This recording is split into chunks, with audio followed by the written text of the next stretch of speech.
করার ব্যবস্থা সবাই থাকবো। আসসালামু আলাইকুম ওয়া রাহমাতুল্লাহি ওয়া বারাকাতুহু। অন্যান্য ধর্মাবলম্বীদের প্রতি আমার শুভেচ্ছা এবং আদাব। আজকে এই পর্ব, এই যে পর্বটা এটা ইতিপূর্বে ছিল না, 10-12 বছর আগে থেকে শুরু হয়েছে। অত্যন্ত একটা ভালো পর্ব। এখানে নির্ধারণ করা হয় যে কারা কারা কোন প্যানেলের, কারা কারা কোন পদে প্রার্থী। এখানে একটা পরিচিতি সভা, মেনলি এটাকে হচ্ছে পরিচিতি সভা। সেখানে সুযোগ করে দিয়েছেন তাদের ভবিষ্যৎ কর্ম পরিকল্পনা কি, কি করতে চান, আমাদের সাধারণ আইনজীবীদের প্রত্যাশা কি, সেই জন্য তারা সেই বিষয়ে প্রশ্ন করতে পারে। আমি এই জন্য ধন্যবাদ জানাই এই প্রসেসটা চালু করার জন্য। আমি যে বিষয়টা বলবো, এখানে পর্ব কিন্তু দুইটা আমাদের ক্যান্ডিডেটদের পক্ষ থেকে। কারণ একটা হলো যারা আমরা ইতিপূর্বে যে পদে যদি অধিষ্ঠিত থাকি তার বলা উচিত আমি কি করেছি। আর একটা হলো যেটা মেইন ভূমিকায় থাকবে প্রত্যেকের জন্য, আমি কি করতে চাই। এইটা হলো প্রত্যেকটা ক্যান্ডিডেট জন্য একটা থাকবে। এবং আমাদের বারের এখানে সিস্টেমটা হলো সভাপতি এবং সাধারণ সম্পাদক তারাই বলবেন। তো যাই হোক, আমার সাধারণ সম্পাদক সাহেব কিছু বলেছেন, বাকি বিষয়গুলো আমি বলার জন্য আপনাদের সামনে উপস্থিত হয়েছি। আমি মনে করি আমি কি করতে চাই, অর্থাৎ আমার এই প্যানেল কি করতে চায়, আমরা কি করতে চাচ্ছি, সেই বিষয়টা আমরা আপনাদের সামনে ইতিপূর্বে উপস্থাপন করেছি। আমাদের প্যানেলের এই ইশতেহারের মাধ্যমে আপনারা যদি না থাকে এখনো দয়া করে সংগ্রহ করেন, আমরা দেওয়ার চেষ্টা করব। ভবিষ্যতে ভোটের আগ পর্যন্ত আমরা দিব। আমাদের এখানে ইশতেহারে 16টা দফা আছে। আমি মনে করি এতক্ষণ যত আলোচনা হলো, আপনারা যদি নিখুঁতভাবে বিশ্লেষণ করেন, আমি মনে করি এগুলোর প্রত্যেকটার উত্তর হয়তো এখানে আছে।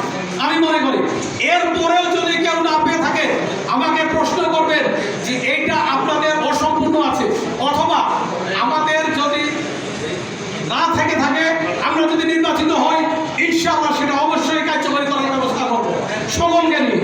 এটা আমার প্রথম প্রতিশ্রুতি। আমি আবারও বলছি, আমাদের এই ইশতেহারের যে ইশতেহারে আছে এই বিষয়গুলো আপনারা দেখবেন, দেখার পরে আমার বক্তব্যের পরে আপনারা প্রশ্ন করবেন। আমি শুধু আমার একটু পরিচিতি দিতে চাই, কারণ আমি দিনাজপুর জেলা আইনজীবী সমিতি 1992 সালে আমার লাইসেন্স প্রাপ্ত হই। সেই সময় আমি ঢাকায় থাকবো। 1993 সালে দিনাজপুর বারে আমি জয়েন করি। 1993 সাল থেকে শুরু করে আজকে এই 26 সাল পর্যন্ত আমি আপনাদের মাঝে আছি। সর্বোপরি আমি নির্বাচনে সব সময় প্রত্যক্ষভাবে অথবা প্যানেলের সঙ্গে কাজ করে আসছি। আমি সদস্য ছিলাম, সাধারণ সম্পাদক ছিলাম, সাধারণ সম্পাদক ছিলাম 2000, মানে বাংলা সনটা মনে নাই, ইংরেজিটা হলো 16 এপ্রিল টু 18 এপ্রিল 14 তারিখ পর্যন্ত 2 বছর। আমি শুধু আমার এই 2 বছরের একটু ছোট্ট কি করেছি আমি একটু আপনাদের শুধু বলতে চাই। এই কারণে আমি মনে করি 1718 এপ্রিলের পরে অন্তত 200-250 সদস্য আমাদের নতুনভাবে এসেছেন। তাদেরকে জানানোর জন্য, আপনাদেরকে একটু স্মরণ করে দেওয়ার জন্য যে আমি সাধারণ সম্পাদক হিসাবে আপনাদের মাঝে কিভাবে বিচরণ করেছি, বারের জন্য কি করেছি, এইটুকু শুধু আমি বলবো। আমি যখন সাধারণ সম্পাদক ছিলাম, আমি মনে করি এখানে 14 জনেই আছেন, আমাদের দল মত নির্বিশেষে, কারণ আমি সেই সময় যদিও ক্ষমতাসীন দলের বিষয়ে বিভিন্ন এক থাকেন, আমি অপোজিশনে থাকা সত্ত্বেও আমি সকলের সঙ্গে সিনিয়রদের পরামর্শে আমি ঐক্যমতের ভিত্তিতে আমার সময়টা পার করেছিলাম 2 বছর।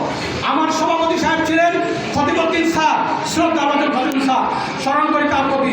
তিনি বেশিরভাগ সময় অসুস্থ ছিলেন, অনেক সমস্যা এসেছিল, অনেকগুলো মানে এক অতিক্রম করতে হয়েছিল আমাকে। শুধুমাত্র আমি আমাদের এই বারের সদস্যদের সহযোগিতায় এবং সিনিয়রদের পরামর্শে, আজকে হাই মরে গেছেন, অন্যান্য সিনিয়ররা আছেন, অনেকের সঙ্গে আমি পরামর্শ করে এই কাজগুলি করতাম একাই, আপনাদেরকে নিয়ে, আমাদের কমিটিকে নিয়ে, সভাপতির অনুপস্থিতিতে। এই জন্য আমার মনে হয় না বলতে পারবে কেউ যে সেই সময় কোনো বিশৃঙ্খলা হয়েছে, সেই সময় আদালতের কোনো একটা সমস্যার কারণে আমাদের কোনো কমপ্লেন এসেছে, আসে নাই কেউ।